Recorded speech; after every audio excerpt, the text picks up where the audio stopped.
Let's interrupt your regularly scheduled programming of misery and victimhood and talk about how to achieve prosperity.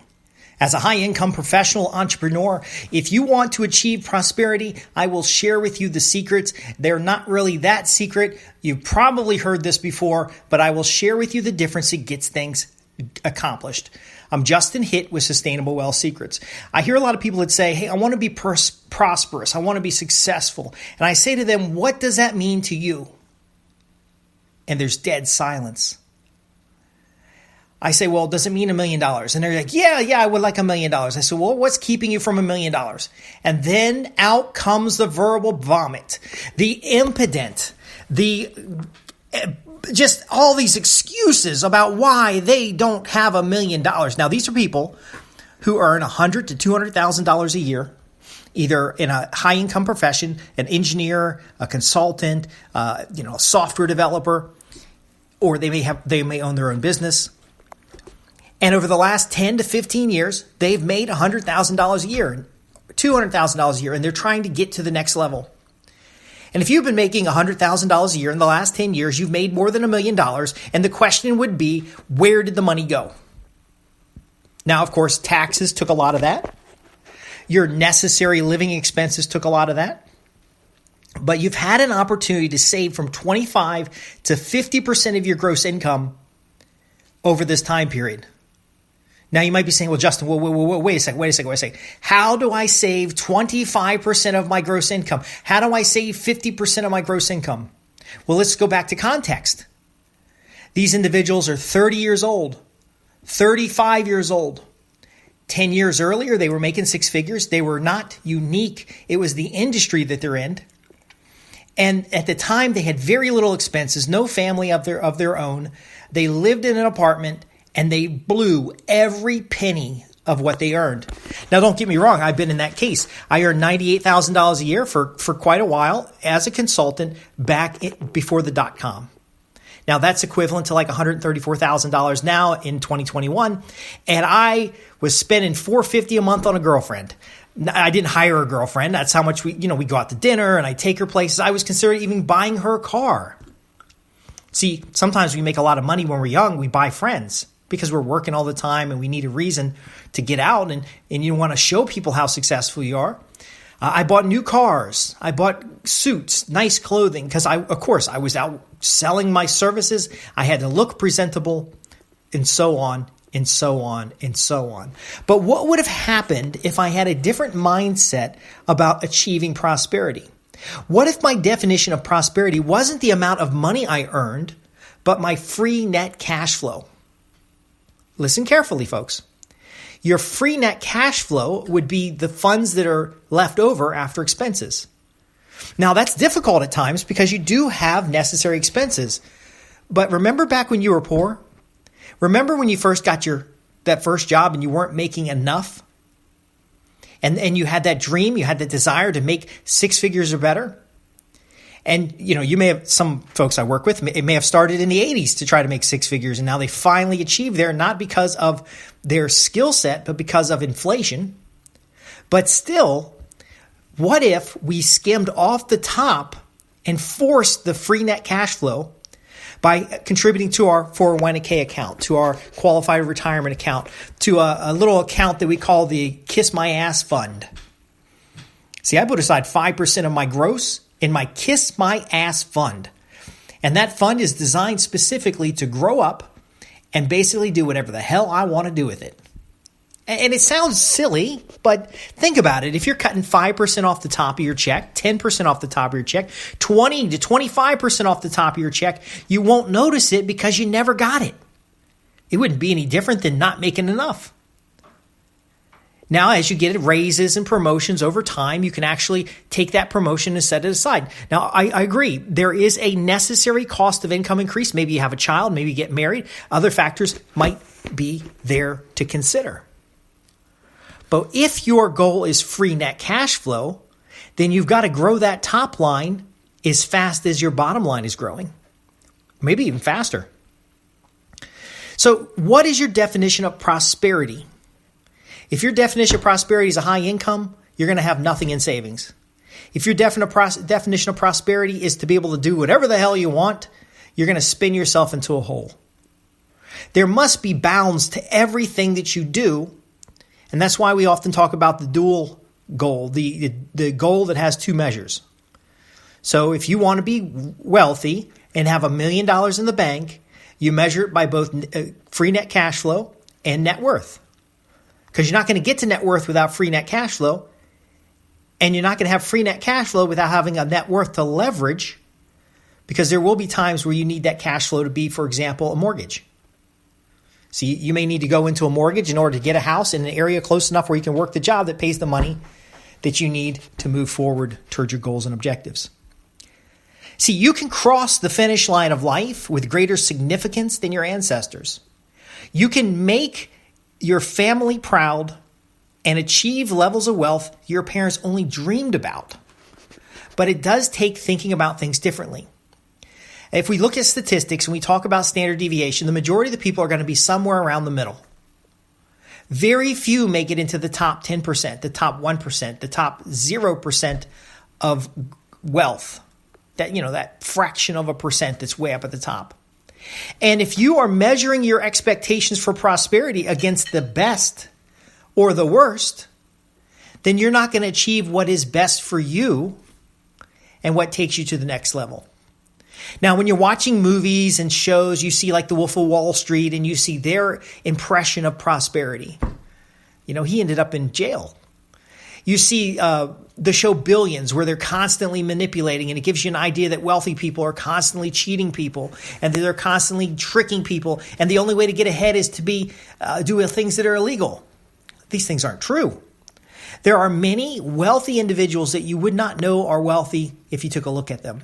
One client of mine wore regular clothes, drove regular vehicles, and had a net worth of $25 million liquid. Now, how did he do it? Well, him and his family made a decision to intentionally live thrifty. So their overall day-to-day family needs were only $10,000 to $15,000 a year. Now, of course, the business paid for the vehicle. The business paid for vacations often. There was other activities that the business covered, but their own personal expenses were moderate. Now, in the beginning, this was somewhat difficult. In the middle, it was very easy. And towards when I started talking with the individual and we were working through some of the challenges they were facing, it became more and more difficult to live modestly.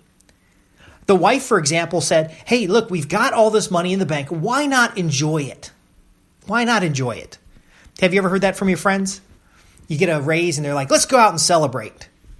Now, notice they said, let's go out and celebrate. That means you go and treat them because you had gained success.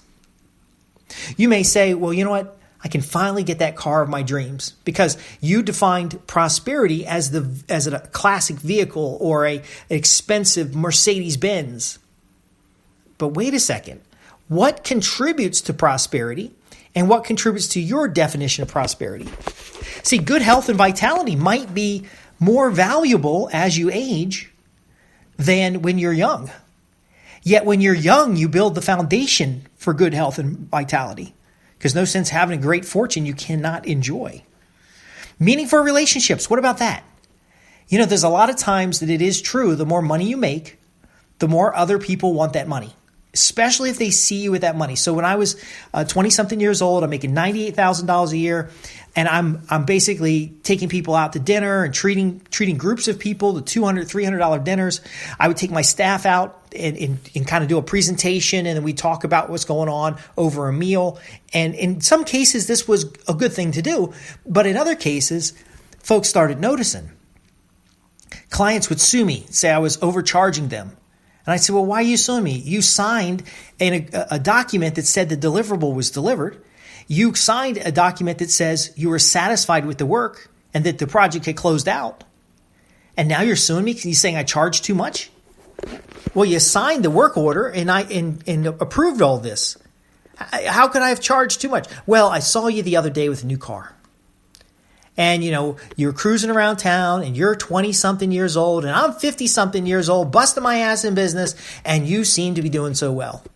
Now, in hindsight, it was the .com, and I was doing well because I knew how to set up and integrate systems. I knew how telecom worked. I had an experience with setting up T1s and different types of trunk lines and repeaters and all that kind of stuff that's necessary for internet at that time. And then I was also big on data center migrations. So I was actually making all that money, not because of my own skill, but because the market was growing so fast, and I didn't have a problem with saying, oh, that job will be $35,000. That job will be $60,000. People didn't know what the price was to pay for things, so I would just increase the price. I had an hourly billable rate that started at $97, and it went up to $397 by the end of the 4 or 5 year period, which I was making $98,000 a year. Now, I didn't get it that even though my salary increased, I'm still only making 98. And then hindsight, when the business crashed, I was actually spending 122. So here's my last point. If you want time freedom, if you want financial freedom, then you have to understand how money works. See, I'm earning $98,000 a year, and I'm pissing people off because my shit don't stink. I'm making the monies. Here's an example. I get called to a meeting, and I didn't want to go. So I'd send my assistant. Well, sometimes I was double booked, sometimes I was triple booked, and he had to drive an hour to get to meetings. And so I would call into a meeting, or I'd send my assistant in advance. And people would say, what, you're so important that you can't show up to the meeting? I said, well, no, I was at another meeting in Baltimore. Your meeting was in St. Mary's County. Can't be in two places at once. So I sent representation. And you see, I handled some of this stuff wrong because I thought $98,000 was a lot of money. Now the .com crash comes, the business goes bankrupt, I'm homeless, sleeping on my brother's couch, and I have to decide on getting rid of some materials. Now I couldn't get rid of all the accounting records because I had to pay taxes and there are other issues involved with records retention, but I did go through them and I realized I'm spending $122,000 after taxes to support a lifestyle and to fund a business that really wasn't making as much money as I thought it was. See, I'd say $35,000 for the weekend project, and I'll work all weekend and get it done. And you know what? Maybe that wasn't the right price. And people would cut checks, like $60,000 check right then and there. I used to have photocopies of some of these checks to just show people how it was. But in hindsight, maybe that $35,000 job was a $70,000 job because I had 2 or 3 people in the office doing work. I had me on site doing the integration. We were up for 72 hours to get the work done in the time frame or the outage window. And you know what? The business really wasn't making as much money as it was. Now, I found out during running the business, I had employees that were embezzling. One of the employees' reasons to embezzle is because I was making so much money. So again, some of my clients have taken the intentional thrift approach, so nobody knows how much money they're making. And that's what they defined as prosperous. Can I build my bank account with nobody other than the banker noticing? What's your goal for prosperity? Now, I'm going to give you the 4 steps here that anybody can go through to achieve prosperity more consistently, more readily, and faster. Now, these seem to be common ideas, common sense, but that's probably why nobody follows them. So step number 1 is to define and really write out your definition of prosperity. What does it mean for you to be prosperous, successful? What does it mean? Is it health and vitality? Is it meaningful relationships? Is it the whole Maslow's hierarchy of needs to ensure safety and security? Is it a positive net cash flow? You hit your enough is enough number now rather than in the future. Number 2 is you want to set goals. Now, you're going to set the goals based on a gap analysis you do between where you currently are and where you want to be. That definition of prosperity, that big achievement. So you set your goals. Number 3 is you're going to have an action plan. Every goal is going to have deliverables, and every deliverable is going to have a plan. Now, it could be a project-oriented approach where you're going to do certain projects, but ultimately you need a plan, and it has to do with action. And number 4, you're going to have performance measures. How do you know where you are in relation to the goals and outcomes you desire? It really is that simple, folks. You can repeat this process over and over. Your definition of prosperity may change over time, But ultimately, in order to have it grow sustainable wealth, sometimes you need to be the only one knowing you're achieving it. And there will be times you will be criticized and you'll say, a perfect example, I told this guy down the street that I was going to buy the lake that's nearby, and then I was going to buy the local country club, and I was going to buy the land behind my house, make it into a giant park. Now, I'm paraphrasing. What I had meant was we as a community buy these properties, improve them through community effort, and it will increase all of our property values. But sometimes I take the shortcut when I'm speaking and it's not always understood. That's why I always let you guys ask questions. But my point being is that maybe you need specific goals that drive you in a certain direction to eliminate the distractions, and so that you can clearly identify who is an advocate of your success. I happened to tell somebody about a grandeur dream. I had actually calculated it would be $5.3 million to buy the land, to buy the lake, to buy the country club. And then I had an outline of a plan because I was talking to investors. Now, I didn't mention that, but I was talking to investors who may be interested, but they were going to do a series of buying up properties around the area that would be improved. And so the plan was hush-hush. And this person I talked to has a real estate investment company. So, we were kind of talking about maybe they should be involved because they already own houses in the area. Long story short, they became a tattletale. They didn't understand what was going on. They maybe got jealous. I don't know. But ultimately, I basically abandoned the project. Now, the other people involved are still moving forward with elements of the project, but I abandoned it. I got other things I can do now. I don't need the headaches. See, because part of my prosperity is just people leave me the hell alone. Let me do what I want to do. Just leave me alone. Again, define what does it mean to be prosperous. Use a gap analysis that determines some goals and set those goals. Put them in writing. Create an action plan.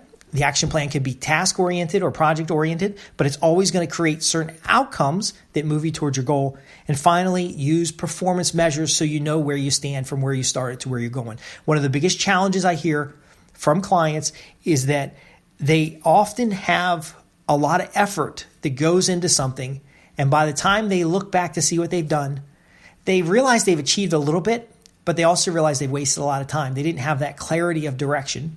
Sometimes a mastermind can help you with that. Sometimes a coaching program can help you with that. But ultimately, if you clearly define those goals and put it into a plan and you use kind of project management methodologies, when you do the performance measures, you can see, hey, net worth last month over month is up X%. Net worth year over year is up X%. You can see the numbers move. You can see the metrics move, which reinforces the value of what you're doing and actually satisfies that need to tell people. Because sometimes when you tell people, it backfires. And I give, expensive experience I learn, I share with you.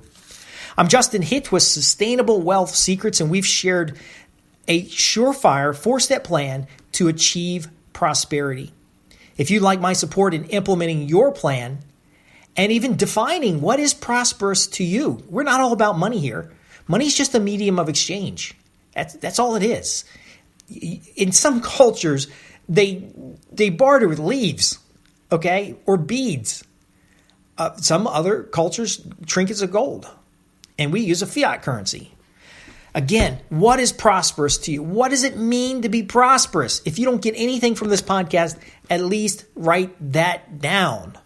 I want to thank you for listening. If you have questions, visit www.sustainablewealthsecrets.com.